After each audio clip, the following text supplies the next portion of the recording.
उत्तराखंड से बहुत ही चौंकाने वाली खबर आ रही है। उत्तराखंड के रामनगर में वन विभाग की जमीन पे 1000 घुसपैठियों ने बाकायदा अपना मकान बना लिया है। 1000 परिवार, उसमें से 4000 ने तो वोटर लिस्ट बनवा लिया है। 4000 का वोटर आईडी में नाम भी जुड़ गया है। पहले वहां 1 आया, फिर 2 आए, फिर 3 आए, फिर 4 आए और अब 1000 परिवार आ गए। जो वन विभाग की जमीन पे कब्जा किया, उस पूरी कॉलोनी का नाम रख दिया रहमत नगर। वहां बिजली ले लिया, पानी ले लिया। बिजली कैसे लिया? घूस देके। पानी का कनेक्शन कैसे लिया? घूस देके। आधार बनवाया, घूस देके। राशन कार्ड बनवाया, घूस देके। बर्थ सर्टिफिकेट बनवा लिया, घूस देके। ड्राइविंग लाइसेंस बनवा लिया, घूस देके। बैंक में खाता खुलवा लिया, घूस देके। वोटर आईडी में नाम जुड़वा लिया, घूस देके। और अब बाकायदा वो रह रहे हैं। और बड़ा एक उन्होंने और भी काम किया कि जब सारे डॉक्यूमेंट बन गए, वोटर आईडी में नाम जुड़ गया, तो उन्होंने अपनी जमीन को दूसरे घुसपैठियों को ट्रांसफर कर दिया 10 रुपए के स्टैंप पे, जिससे कल को कोई ये ना कहे कि भाई तुम आए कहां से। अब जिसको पुलिस पकड़ती है वो कहता जी ये जमीन तो हमने खरीदा था। किससे खरीदा था? वो दूसरे से। उसको पकड़ रहे, वो कह रहा है हम जहां रहे हमने तो तीसरे से खरीदा। तो हुआ क्या? झुग्गी नंबर 1 वाले ने अपनी जमीन झुग्गी नंबर 2 वाले को 10 रुपए के स्टैंप पेपर पे दे दिया। झुग्गी नंबर 2 वाले ने झुग्गी नंबर 3 को दे दिया। झुग्गी नंबर 3 वाले ने झुग्गी नंबर 4 को दे दिया। इसका मतलब सारे के सारे रहने वाले सारे वहां घुसपैठी हैं, लेकिन उन्होंने तहसील में जाके दलालों को पकड़ा, 10-10 रुपए के स्टैंप पेपर पे अपनी झुग्गी दूसरे को बेच दिया। जब 2017 मैंने पीआईएल फाइल किया था, उस समय मैंने कहा था सुप्रीम कोर्ट में 5 करोड़ घुसपैठी आ चुके हैं। अब तो 2024 हो चुका है, अब तो ये 5.5 करोड़ हो चुके हैं। ऐसा कोई घुसपैठिया नहीं है जिसके 10 से कम बच्चे हैं। 15-15 बच्चे हैं घुसपैठियों के, 16-16 बच्चे हैं इनके। हर साल एक बच्चा पैदा हो रहा है। घुसपैठ हमारी राष्ट्रीय सुरक्षा के लिए खतरा है, लेकिन आज तक घुसपैठियों पे एनएसए लगाया ही नहीं जा रहा है। घुसपैठ हमारी देश की एकता अखंडता के लिए खतरा है, लेकिन घुसपैठियों पे यूएपीए लगाया ही नहीं जा रहा। घुसपैठ वेजिंग वॉर है, इनडायरेक्ट वॉर है, भारत पे कब्जा करने की एक साजिश है। उसके लिए हमारे पास एक कानून है, सेक्शन 121, उसको वेजिंग वॉर कहते हैं इंडियन पिनल कोड में, लेकिन किसी भी घुसपैठिए पे वेजिंग वॉर की धारा नहीं लगाई जा रही है। घुसपैठ एक ऑर्गेनाइज क्राइम है, सिंडिकेट है पूरा, उनको बाकायदा प्लान वे में बसाया जाता है, लेकिन घुसपैठियों और उनके मददगारों के खिलाफ गैंगस्टर एक्ट भी नहीं लगता है।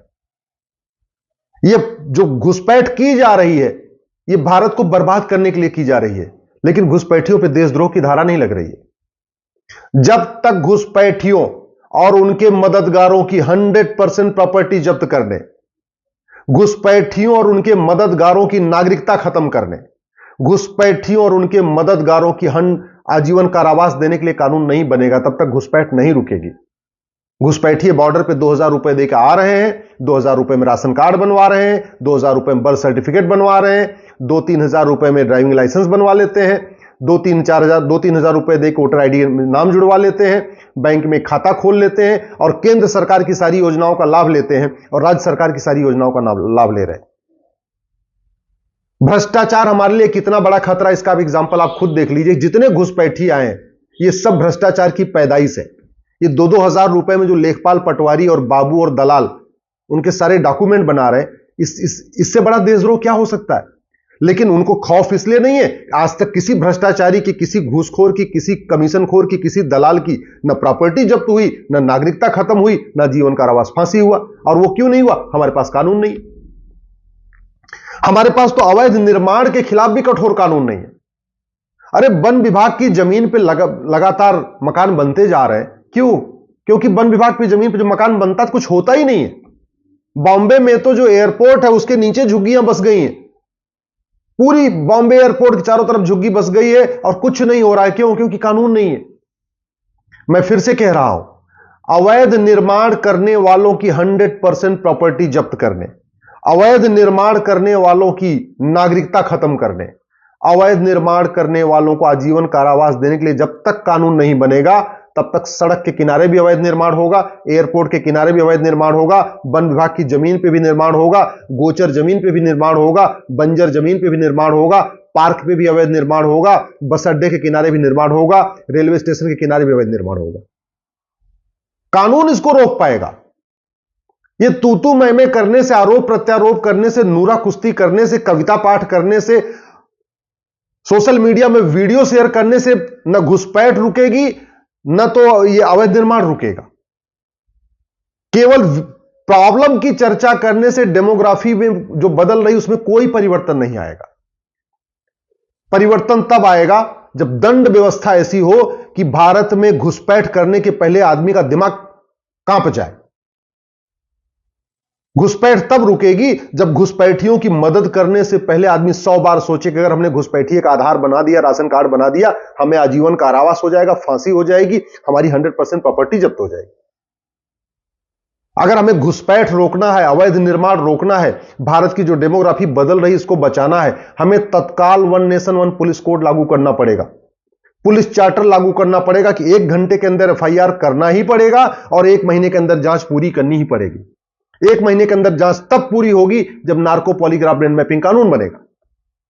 ये जितने 1000 परिवार वहां पे कब्जा करके बैठे हैं, जिन्होंने रामनगर में रहमत नगर बसा दिया है, 10 घुसपैठियों को पकड़िए, उनका नार्को टेस्ट करिए, पॉलीग्राफ करिए, ब्रेन मैपिंग करिए, वो पूरा बता देंगे कि कौन उनको लाया, कौन उनकी मदद किया, किसने राशन कार्ड बनाया, किसने वोटर आईडी बनाया, किसने बर्थ सर्टिफिकेट बनाया, किसने किसने बसाया, सब बता देंगे वो। कौन कौन नेता उनका पनाहगार है, कौन कौन नेताओं ने उनकी मदद किया, सबका नाम ले लेंगे। लेकिन नार्को पॉलीग्राफ ब्रेन मैपिंग कानून बनाना पड़ेगा। अगर आपको घुसपैठ रोकनी है, अवैध निर्माण रोकना है, जो डेमोग्राफी बदल रही है इसको रोकना है, तत्काल भारत में जुडिशियल चार्टर लागू करना पड़ेगा। जजों की अकाउंटेबिलिटी फिक्स करनी पड़ेगी। कोई एडजमेंट नहीं, कोई तारीख पे तारीख नहीं, साल भर के अंदर मुकदमे का फैसला। और जितने काम पैसे के लिए होते हैं उसमें 100% प्रॉपर्टी जब्त करने, नागरिकता खत्म करने, सिटीजनशिप खत्म करने और 1 साल के अंदर आजीवन कारावास